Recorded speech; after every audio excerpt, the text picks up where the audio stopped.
Good morning, good afternoon, good evening, folks. Michael Zuber, one rental at a time. And as promised in the daily financial news this morning, I wanted to tackle a question that was on a very recent Bigger Pockets episode. I believe the title of the episode Is Cash Flow Obsession Blocking Your Wealth Building? The thumbnail says, Is cash flow worth chasing? This is an interview done by David Greene, who is a Silicon Valley resident, um, real estate investor, real estate broker, been in the Bay Area a long time, and actually been interviewed on this channel. So I have spoken with David a couple of times. What I'm going to do here is I'm actually going to tackle this very critical topic in two pieces. One, the video you are watching now is I am going to repeat the question that David was asked and give you my thoughts.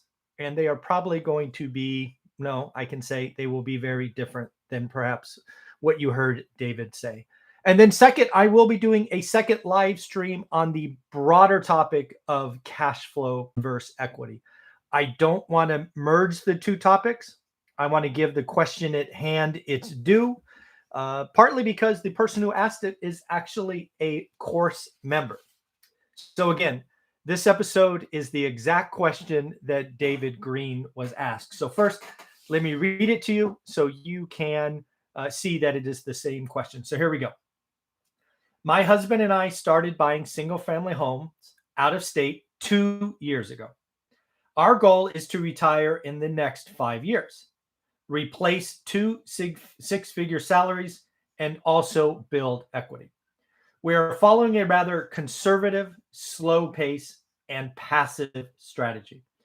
We are using our own savings for 25 to 30% down payments and repairs, and use conventional mortgages. Average cash flow is about $300 per door. ROI is 5%. After 2 years of experimenting and learning, I now realize that we can't achieve our goal with this strategy. My question is, what should we do differently to increase ROI, but still remain conservative enough? I chose A and B plus properties because of higher rents and better tenants, less headaches and better appreciation. Rather than owning four doors with $100 cash flow each, I prefer one door with $400 cash flow. So that was the same question David Greene was asked. I have so many notes. First and foremost, the goal of replacing two six-figure incomes is something that I can appreciate. It is something that I write about in this book, One Rental at a Time. As you will see in that book, we didn't do it in 7 years. If you've ever played Robert Kiyosaki's cash flow game, I challenge you to have all parties playing it be doctors or lawyers. It is very hard to build up a cash flow stream. It just takes a long time. It is far easier to get out of the rat race with lower income. It's just how it works. So our story is one of about 11 years, maybe 12, not 7. So again, replacing two six-figure incomes, simple math says that's $20,000 a month. That's a big number. Now, it's possible that you can live on less, but that's not in this question.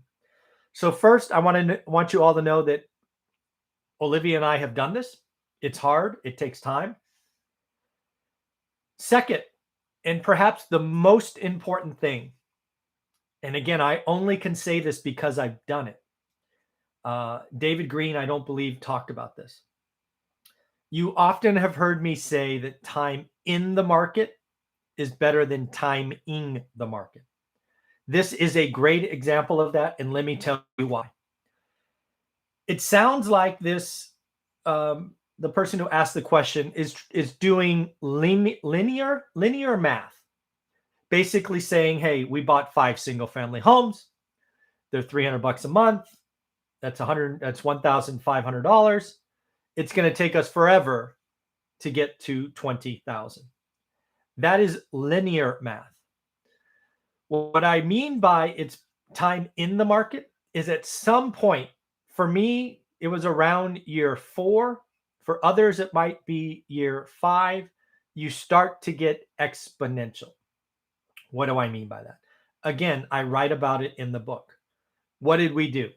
We spent the first 3 or 4 years buying houses, one at a time, much like this question. Then we also did cash out refinance. What we did is we reused our deposits. One of the things I would suggest is look at the portfolio you have now. I'm guessing rents are up, values are up. Maybe you can go back and get capital you've already used and use it again. That gets exciting. I reused that first $20,000 on Norris Drive, which I tell you about all the time, 4 or 5 times. Real estate is not linear, or it doesn't have to be.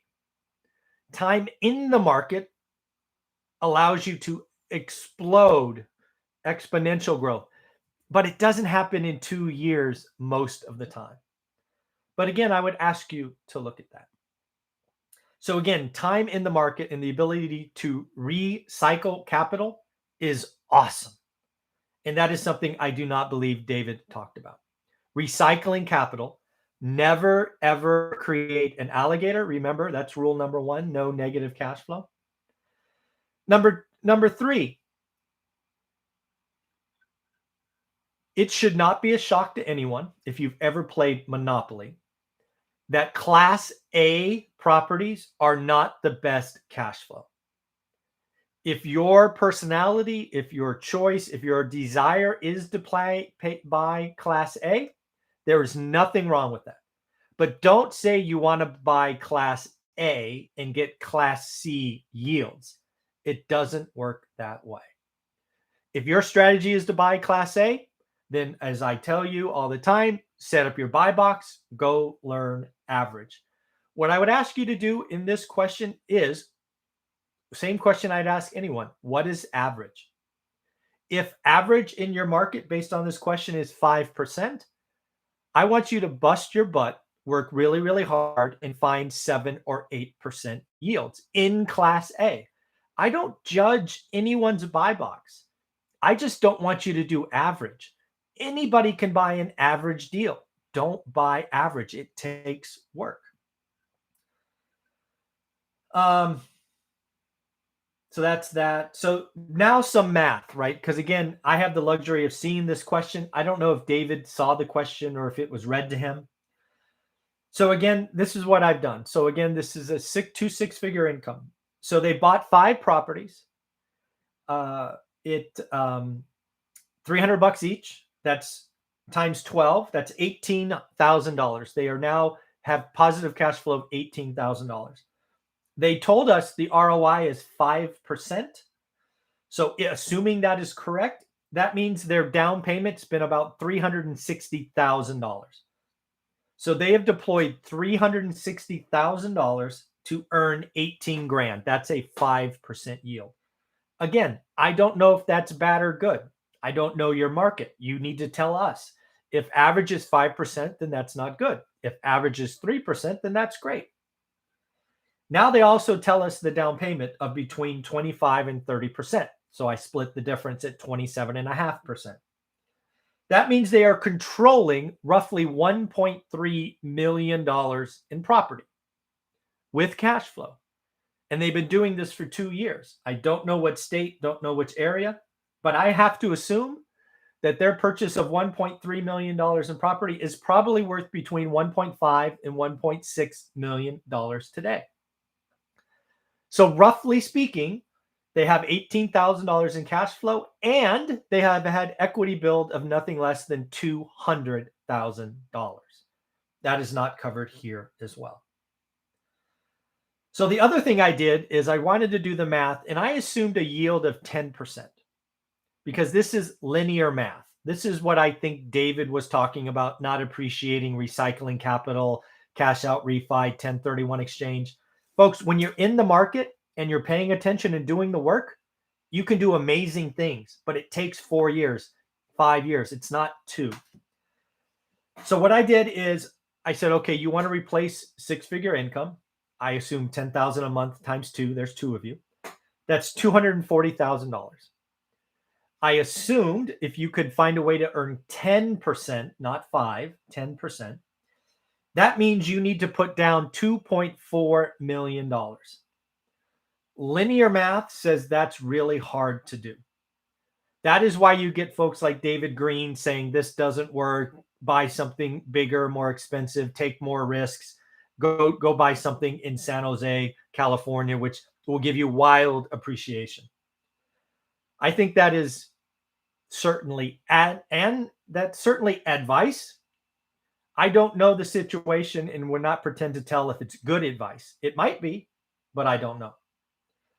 But again, linear math says $240,000 in cash flow comes from down $2.4 million. Not many people can do that. Again, $2.4 million at 27.5% down payments means you're controlling $8.7 million in real estate. That's a lot of real estate. So again, there's a lot of things to think about here for this individual. One, I strongly suggest you don't do linear math. What I see this individual writing is they're being frustrated. They're in the game for 2 years. They got 5 houses. It's only $1,500 a month. It doesn't move the needle. I have told you endlessly, the first 5 years are slow. I lived it. I freaking wrote about it, for heaven's sakes.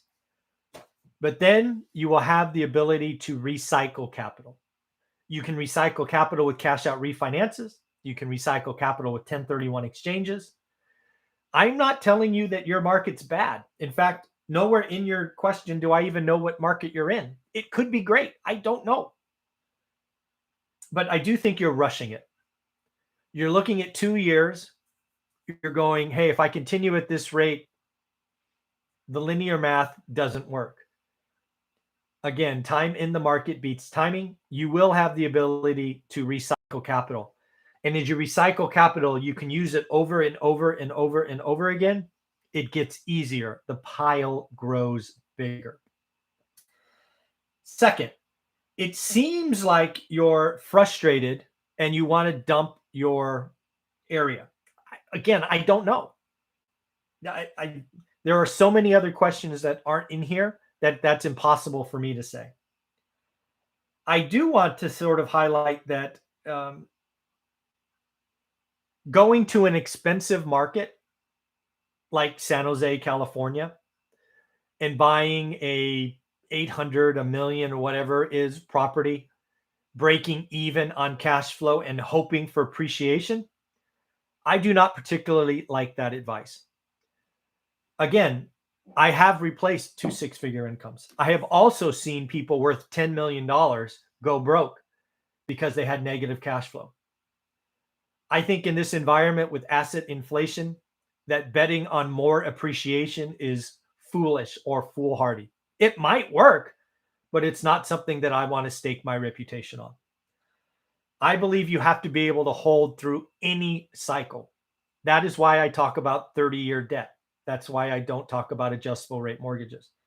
That is why I talk about positive cash flow and not alligators.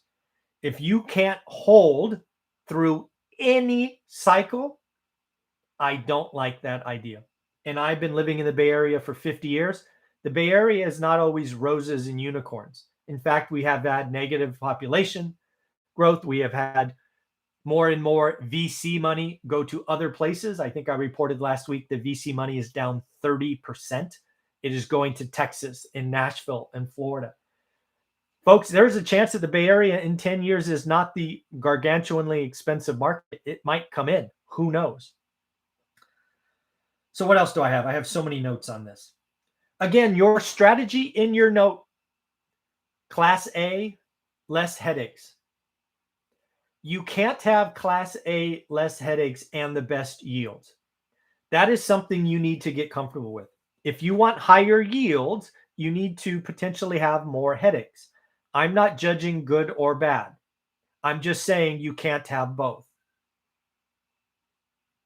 What else? Again, time in the market, year 4 or 5.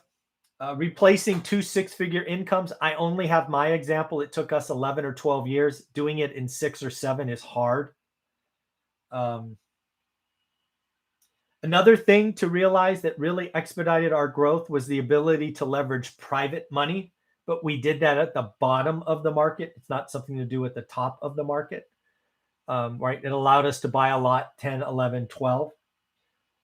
So again, I don't like the idea of there's a talk track that says, hey, you got a great job, you make a lot of money, go buy break even, or heaven forbid, take a risk and go negative. There's a gentleman in my book. I write about it. He was an executive in my organization, multiple levels above me, made tons of more money than me. He bought multiple properties. I think it was in New Orleans, Louisiana, because of I don't know, after Katrina, there was some kind of special depreciation or something that happened. He bought all these new homes, lost money on cash flow every month. The market turned, the Great Recession. This executive lost multiple homes because cash flow wasn't there. Cash flow allows you to hold. Cash flow allows you to survive any cycle. We have had amazing appreciation the last couple of years. It is foolish, if not darn right stupid, to plan for more appreciation like that. Appreciation is the bonus, not the ice cream. It's the whipped cream, not the ice cream. I believe David talks about it being reverse. I think that is horrible advice. The dot-com crash could happen again. People in the Silicon Valley make 6 figures and get jobs really easy. I remember a time where PhDs and computer scientists were begging for jobs. It could happen. If you have negative cash flow assets in the Bay Area that go down in value, you will learn what a strategic default is. So again, I've had the luxury of sitting on this question for a day. I don't believe David Greene had the opportunity to really think about this. I have all kinds of notes that I've created, so I don't think he had the opportunity. Again, I think betting on appreciation or equity should not be your primary strategy. If you don't have the cash flow to hold the building through any cycle, bad things might happen. To say that buying in San Jose is better than other markets without knowing the other market is something I would never do. Yeah. So again, biggest questions I have, because the individual is in my course, is I'm guessing you have had some appreciation in the last 2 years. Most of the country has. I'm sure you have. What have you seen? Again, don't think about linear math. Think about how you recycle capital. Because if you get to say, let's say you get to 8 homes by year 4 or 5, what will happen is your next 8 will come much, much, much faster. In my book, I talk about affordability because one of the things that, again, I did as someone who replaced 2 six-figure incomes is housing sometimes gets too expensive. In the Bay Area, might be too expensive today, something called the affordability index. When my market got stupid, I sold every house. So I am not one to sit here and say hold forever. No, if somebody wants to overpay, I will sell. And then what we did instead of taking the gain is we 1031 into apartments. We write about going from 8 to 80 in this book. Sometimes I can find the page really quick, which maybe is not today. Yeah, page 43. I write about how one house became 5 units, house 2 and 3 became 7, 4 and 5 became 10, and how a duplex became 10 units. So again, don't do linear math. It does, time in the market provides you opportunities. You're at Class A, you're going to have a lower yield. Look at the Monopoly board. Boardwalk and Park Place don't have the best yields. But again, congratulations. You got started. You took your shot. Now it's time to look at your strategy. What do you want to do? I do think it's foolish to, without color, because we don't know where this person is, to say, hey, come invest in San Jose with me. I can help you. I think that's a little real estate brokerish. I don't have any skin in the game, so that might work, but that doesn't feel right to me. So, folks, this is my answer to this question. I'm going to shut this down, pause for a couple of minutes. Then I'm going to do a bigger conversation on cash flow versus equity, just generally speaking. I think that will be an interesting conversation as well. So, again, folks, if you like this content, you like these lives, like, subscribe, ask questions. One rental at a time is for you. If you like this video, please share it. We need to get one rental out time growing. The subscriber growth has been very slow recently. So please like, subscribe, share, help us grow. We want to help 1 million people close deals. So I need your help. Take care. Bye-bye.